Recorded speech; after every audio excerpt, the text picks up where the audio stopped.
Hello guys, Crispy here, welcome back to another video. In this one, my friends, I'm gonna be testing a GeForce RTX 5080 in GTA 5 Enhanced. This one is the Founders Edition model of the card. I am running it with the latest Nvidia drivers, and I am overclocking it because I've seen a ton of people asking for me to overclock these cards. They're very good overclockers, so here it goes. And you can see all of its specs right here in Tech PowerUp's GPU-Z. Finally, over on the left, I'm pairing it with a Ryzen 7 9800X 3D and 32GB of RAM. And let's get right into it, shall we? And first up, let's go over the settings. I am starting at 4K resolution, utilizing the maximum settings possible, including ray tracing. It's set to the maximum there. DLSS is set to DLAA right here. It's just using the anti-aliasing, and it's DLSS 4. I overrode that in the Nvidia app. And obviously, the rest of these settings are all set to the maximum. Aside from this one, I'm gonna turn this one all the way down. It's just motion blur, so yeah. But that's it, guys. Let's get to the game. And here we have it. We're starting with around 60-ish frames per second, which means that it will likely drop, especially in Jack's Hill, and over here inside as well. As you can see, ray tracing makes it super demanding inside, and well, we get down into the 50s with a very expensive GPU indeed. But again, it's ray tracing without any upscaling at the moment. DLA is enabled, but that's just anti-aliasing. Still running 3840 by 2160 resolution internally, so it's not upscaling from a lower res, and it's extremely intensive, of course. Alright, let's go with this beautiful car getting out of here in the road. We actually get up into the 80s. As you can see, guys, it's way less intensive, but I will actually make it rain here with a cheat code to make it a little bit more intensive, although the FPS here are actually very similar. Yeah, this is basically the same, even though right now we got a lot more puddles, a lot more RT reflections and so on. It actually performs the same as the clear weather previously. So that's nice to see, you know, at least it's optimized. God damn it. Not all that well optimized like the previous version of the game, you know. Legacy version runs like butter even on like a GT 710, and also the legacy version with RTX 5080 performance, it would probably be getting a lot higher FPS than what we're seeing here. Not probably, it would definitely be getting a ton more FPS, maybe like 100 more FPS actually. I think this would probably cap out at 188 FPS mark, which is the engine limit for the legacy version.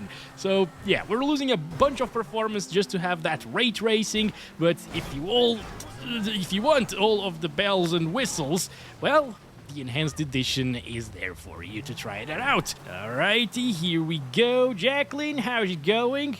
Everything all right? Tell Jack to come here next time, please. Probably Jack didn't come because this was actually dropping from 60 FPS in the house, you know. And over here as well, 50s. All right, so it's not really a buttery smooth 60 plus FPS all of the time. Bob is not here, probably because it's raining. In terms of the core clocks, we are getting above 3 gigahertz, which is very nice, of course. I could push it a little bit further, but I think this is an overclock that all RTX 5080s will be able to achieve, so it's a little bit more adequate, I think, to test it like this. I can't really push it to the maximum. Imagine if I have like a binned card that overclocks super well, you know, and then people can't really achieve those clock speeds.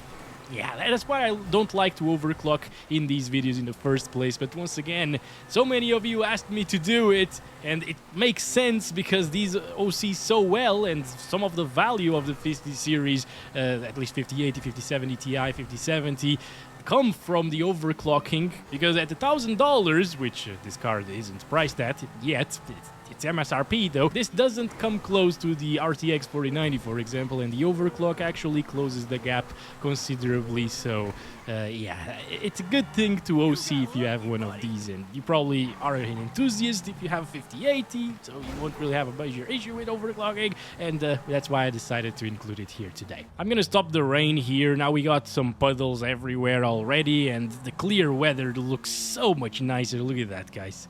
Damn, the blue hues, all of the greenery around us, really pretty stuff, and we still get around the same FPS at the same time, so no problems there. So vibrant as well. Oh yeah, Nvidia drivers are still bugged, by the way, and if you play at a lower resolution than your monitor, although not all lower resolutions will do this. But in my case, if I play at 1440p, it will make it so it's super vibrant, like it bumps vibrancy to 200%. Crazy stuff that they haven't really fixed it yet, but it is what it is. So it's gonna become even more vibrant in just a little bit. But first, I want to try it with some DLSS on quality. Because we're utilizing DLSS 4, we can use DLSS quality and it will look... yeah, basically, this is the same. Guys, if you put it side by side, I can't tell the difference.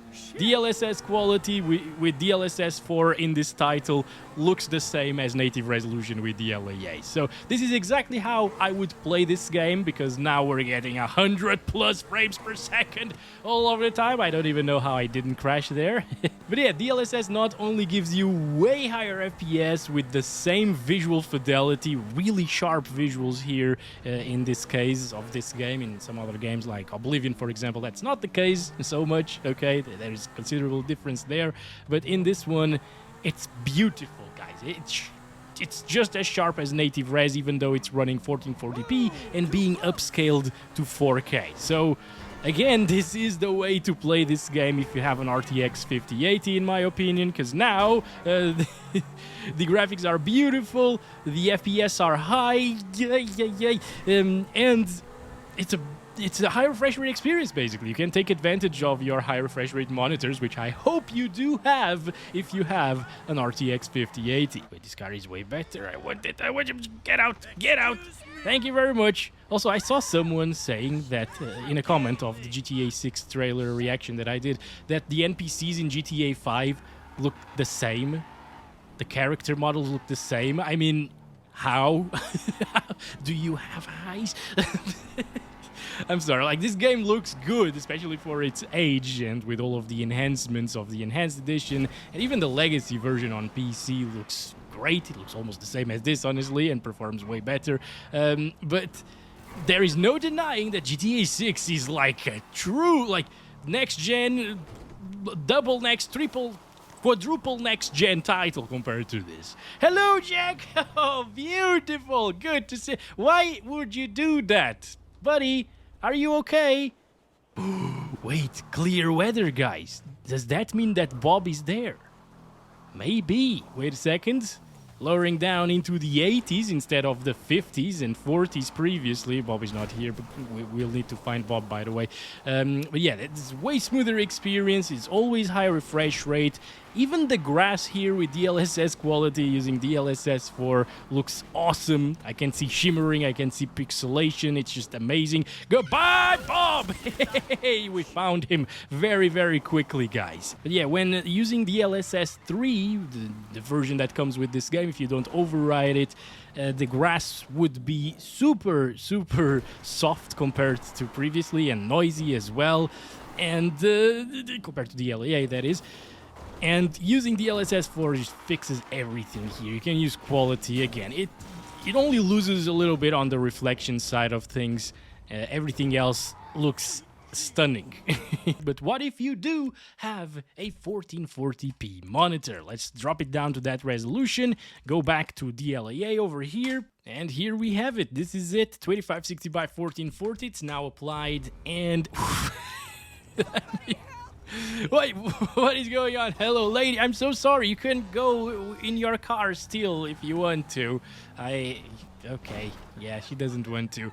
Anyway, guys, yeah, that vibrancy that I was telling you about, it's a driver bug once again. The 50 series GPUs have this issue. Anyway, 1440p resolution has no problems whatsoever in terms of FPS. Obviously, you can run it at native resolution. No need to utilize the DLSS quality here, even though that would probably still look really good, you know. But yeah, this is already getting a high refresh rate experience pretty much at all times. We still need to go to Jack's Hill, of course, and I'll go there, but even there, it shouldn't drop from like 120 frames per second. If it does so, it's only to like 100, 110, and you can barely feel that difference in a game like this. Third-person, single-player. It has the online version as well, of course, which is more intensive on the CPU. Okay, GPU performance is the same between the two modes, but the CPU gets taxed taxed more on the multiplayer online version. All right, so you usually end up with a CPU bottleneck if you're playing online. That's why I'm not testing online, because I'm testing the GPU. Now we're seeing a little bit more variation as well in that frame time graph. Can I go up towards? Oh my god. Okay, yes, it kind of. That wasn't exactly what I wanted to do, but that was pretty cool anyways. I want that car, by the way. Buddy, thank you very much. Please stop it. Why would you do that? Why would you not stop? Hello? What is happening here? It wasn't me for once. Can I kill the guy? Whoa! Whoa! Whoa! Holy crap!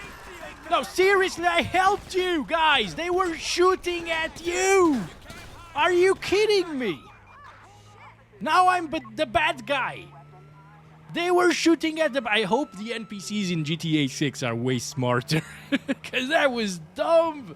I mean, yes, I shouldn't have killed the guys. But at the same time, maybe I should have. Like, I probably saved some police's life.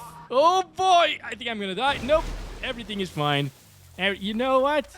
We delivered a car over here in this pool. Very nice. I think these people are going to be super happy about that. Anyways, we already saw that the FPS dropped down into what, the 100-ish FPS mark in vegetation areas, because that area back there was also really intensive compared to Jack's Hill. Okay, it's almost the same. Jack's Hill is still a little bit more intensive near Bob's bushes, but yeah, it's very similar overall. So yeah, we can expect like 100 FPS minimums here at 1440p, complete maximum settings. Those lens flares are actually really beautiful. I am enjoying this a lot during this sunset time. This is nice, guys. We got some bushes around here, very similar bushes to Bob's bushes as well. So let's see. Ooh, dropping down to 91 frames per second, but still absolutely buttery smooth of an experience here at 1440p resolution. And it's awesome. Oh my. Okay, wait a second. Before we hit the ground, let's try out some 1080p resolution as well. I know this is very low for a 5080, and given what we saw with 1440p and 4K already, there's no need to play at 1080p resolution. But let's try it out, because I know a couple of people who have 4090s and they play at 1080p resolution. The 4090 is a faster GPU than this one, so yeah, okay, car is stuck now. Also, yes, it's all blurry right now because of the depth of field, which is enabled at the moment. But yeah, as you can see, near Bob's bushes here inside of this vegetation area, it's still maxing out the GPU by quite a lot, and it dropped to like what, 120s, 130s, right? Still pretty intensive at the 1080p resolution here. However, sometimes we will be CPU bound, not CPU bound, engine bound, because this game at around 160 frames per second just stops getting higher FPS, and it starts micro stuttering as well, which is super annoying actually. I want to go inside of these bushes here. Super demanding ones. Okay, 120s. All right. So I guess 115 frames is the minimum that we'll see at 1080p. I keep saying and thinking 1440p, but no, we're at 1080p resolution. Also, you will need to lock your FPS. I just wanted to look at the sunset. It looks beautiful. You will need to lock your FPS if you don't want to see these micro stuttering issues that we're seeing right now. 1% lows are surprisingly close to 69 frames per second, but they are dropping down as we play, so not good, guys. Definitely not good. You can actually feel those micro stutters a little bit. It's not obnoxious. It was way worse when this game released, actually, so they have fixed most of that issue. But it still happens, and it still lowers down our 1% lows by a lot, of course. Also, we're seeing the limits of the engine, so these are not the limits of the GPU itself. GPU could still go higher. You can see that it's only being utilized around 85 to 90% most of the time now, and 90+% at times, and 99% as well inside of bushes and stuff. 1080p, you get the idea. It's not really a benchmark for the RTX 5080, since we're hitting the limits of the engine. Let's go to 4K resolution again using DLSS Quality, because I want to experience this at night with all of those ray tracing effects and stuff, and also with the settings that I would utilize in this game. And look at that. That's so much more detailed. Actually, we just reacted to the GTA 5 trailers. There were plenty of them, PS3, PS4, PC trailer as well. Oh, okay. Come on. There we go. Beautiful landing there. We did it. Stunt jump completed. Okay. But yeah, seeing like the PS3 trailer and then playing this version of the game at 4K resolution, not true 4K because of the upscaling, you get the idea, it's still 4K graphics. It is amazing. It is night and day, guys. Kind of crazy. I'm not really seeing all of those neon lights that I wanted to see. There's a little bit of neon light over here though. Looks nice. Being reflected off the car, maybe? No. Oh yeah, some of the lights aren't being reflected off the cars for some reason, even with the ray tracing maximum settings enabled. But alright, let's keep on going here. So yeah, I'm exploring a little bit. I'm not really sure about the layout of the city here at night and where it's most beautiful at, because I usually play during the day, because it's definitely more beautiful during the day, in my opinion. Just so vibrant, right? And the colors pop a lot, but yeah, this is it, guys. I think now we should try to go with DLAA again, but we should do it at 8K resolution. So it's the part of the video when we go crazy a little bit. Alright, here we go, 7680 by 4320 resolution, complete maximum settings again, aside from motion blur, and DLAA as well. The VRAM is struggling a little bit, it's on the red now, so we might actually see it run out of, yes. That's exactly what happened. Look at the RAM now, it's at 21 gigabytes, so it already swapped a lot of things that should be on VRAM into the RAM, so 8K, at least on maximum settings, is not going to be possible with the RTX 5080. So to make this better, let's do Performance DLSS. That video memory graph there, or the bar, went to the yellow side, so we're fine now, I think. We gotta wait a little bit. Yeah, there we go. Now everything loaded properly. And with Performance DLSS at 8K resolution, we get 40-ish frames per second. It is playable now. It's not an amazing experience, obviously. I wouldn't really play like this. Nobody should play like this. 8K is just way beyond diminishing returns when it comes to graphics for performance ratio, you know. So no wonder it's performing like crap, really. This is, however, 4K being upscaled to 8K. I can't tell a difference between this and like DLSS Quality, even at 4K resolution. That's how good DLSS 4 has gotten, by the way. Anyway, yeah, I think that's about it for this one. There's no real point in extending this further and trying to get like 60 plus FPS with high RT settings or something like that, because, you know, nobody really plays at 8K anyways, and it's just a little quick and interesting experiment. So that's been it. Thanks very much for watching this video, guys. I hope you enjoyed this one, and I'll catch you in the next one very soon tomorrow. Love you all. Bye-bye. What are you doing, dude? Seriously? Wait. Is he coming for us? Why? You could have went around me, you know, instead of crashing into my car. You stupid bastard! Stop it! Are you Bob's friend or something? Probably Bob, actually. Goodbye, Bob! Hey, maybe Bob works at night. That's why he's never in Jack's Hill at night, near his bushes. So, you learn something new every day. See you guys.